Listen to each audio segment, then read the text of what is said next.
Good morning, everybody. This is Shadow Drone. This is the final wrap-up phase on my laser project, okay, with the case.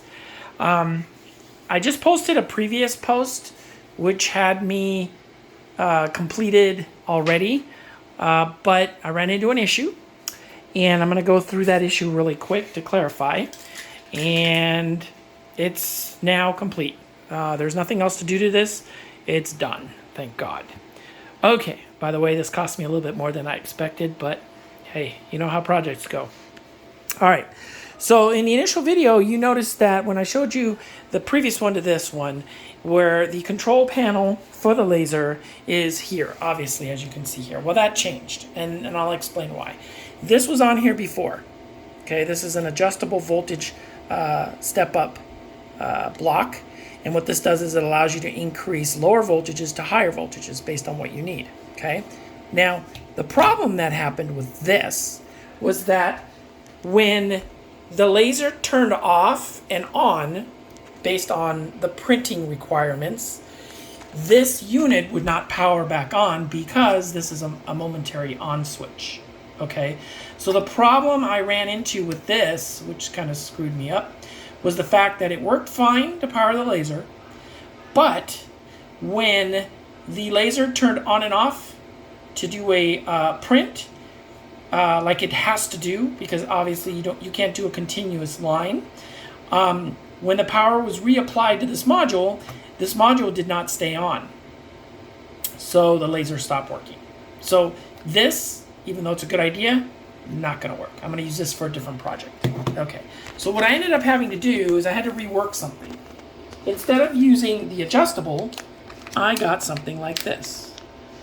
Okay, what this is a step-up voltage block with no adjustables. It's constant on. Once you apply power to it, it's continuous power until you remove the power. Okay, and that's what I basically needed. So basically I wired that step-up voltage block into the same configuration as the adjustable, okay?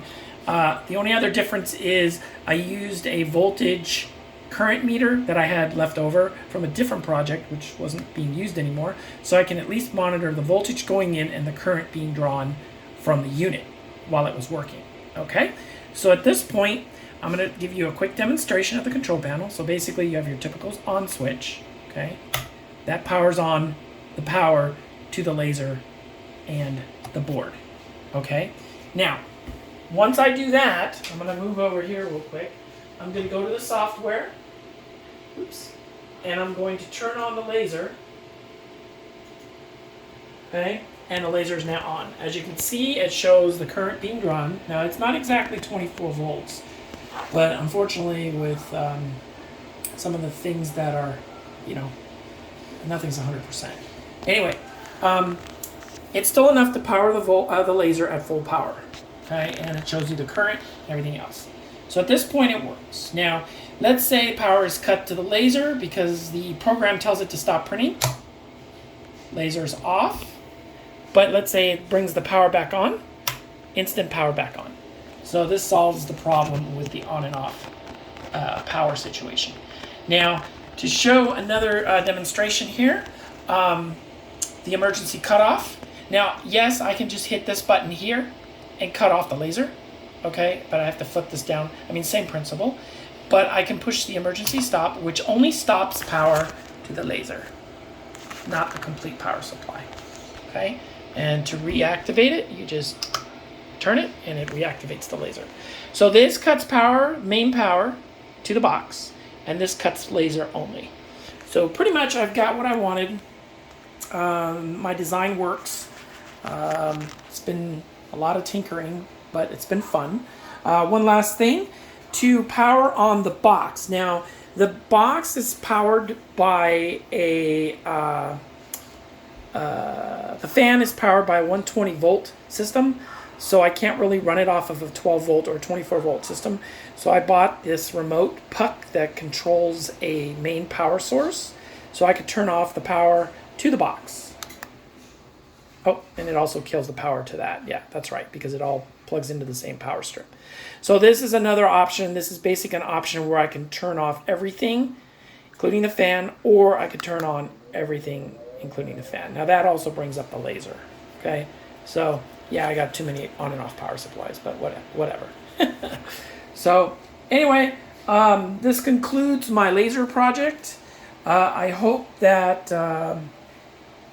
this has been interesting for you guys. I know it's been interesting for me. Been quite a bit of a learning curve, and I've enjoyed it. So now I have a cutting laser and an engraving laser. It took me, about a couple weekends now to mess with this thing, but it works. All right, guys, this is, thanks for watching. This is Shadowdrone, and I will be catching you guys later. I'm going to be building a workbench power supply with the 24-volt input unit that I bought last week to initially power the laser.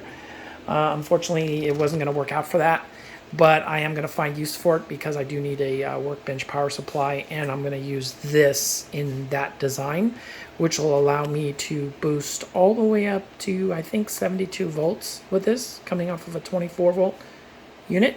So, all good. All right, guys, take care. Shadowdrone out.